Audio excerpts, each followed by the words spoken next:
Salut les informaticiens, aujourd'hui on va continuer avec les fonctions en Python. Sur cette vidéo, nous allons parler de comment appeler correctement une fonction en Python. Pour appeler une fonction, vous aurez besoin d'une variable qui va recevoir ce que la fonction va retourner via le mot-clé return, du nom de la fonction et des arguments. Aussi, faites attention, il y a une différence entre les arguments et les paramètres. On utilise les paramètres lors de la définition d'une fonction, tandis que on utilise les arguments lors de l'appel d'une fonction. Les paramètres permettent à une fonction de recevoir les données. Ainsi, les paramètres n'ont pas de valeur. Par contre, chaque argument possède une valeur. Le nombre de paramètres que vous allez passer à votre fonction lors de sa définition sera égal au nombre d'arguments que vous allez passer à votre fonction lors de son appel.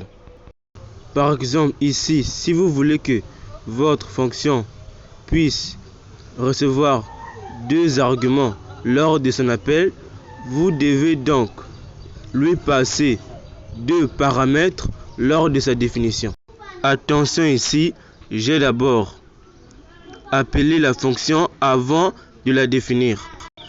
À ne jamais faire, on doit toujours définir la fonction avant de l'appeler. Donc 1. Définition, 2. Appel. C'est comme les variables, vous devez d'abord initialiser une variable avant de l'utiliser. Comme je vous l'ai dit précédemment, on ne met jamais 3 points de suspension. Soit vous mettez 2 arguments, 2 paramètres, soit 3, le nombre que vous voulez, mais pas les 3 points de suspension. Ici, on a la fonction add qui a pour paramètres A et B. Encore, le nom des paramètres dépend de vous.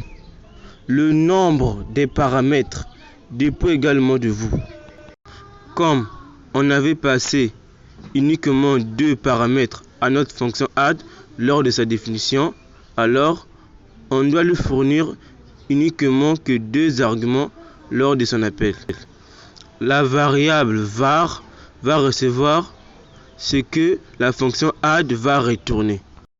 Ici, la fonction add additionne les nombres 4 et 5 et renvoie la somme à la variable var.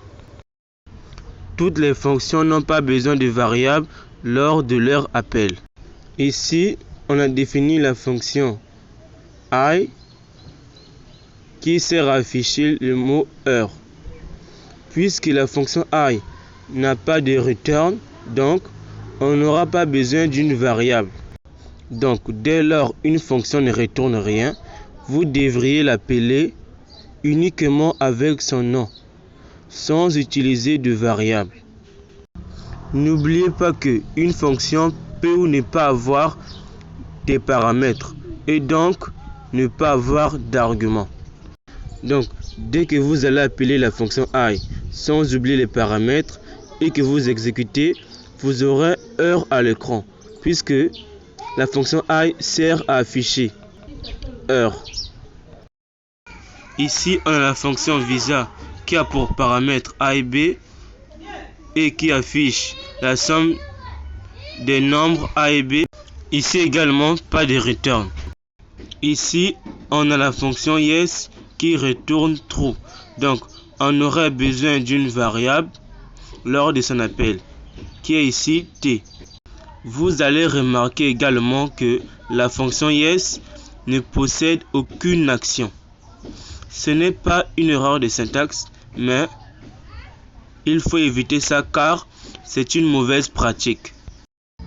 Lorsqu'une fonction retourne quelque chose, vous pouvez l'appeler sans variable. Mais ça à éviter car ça également c'est une mauvaise pratique. Donc je vous le recommande pas.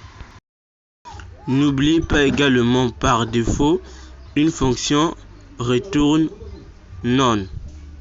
Donc si on a la fonction saluer qui n'a pas de return et que vous faites A reçoit saluer, puis print de A, vous aurez none à l'écran. Parce que la fonction saluer ne retourne rien. Donc c'est une mauvaise pratique. Donc pour une bonne pratique, utilisez une variable lors de l'appel d'une fonction lorsque une fonction retourne quelque chose. N'utilisez pas une variable lors de l'appel d'une fonction lorsqu'une fonction ne retourne rien. Voilà, c'est tout pour cette vidéo proposée par GIS Group. Je vous dis à la prochaine.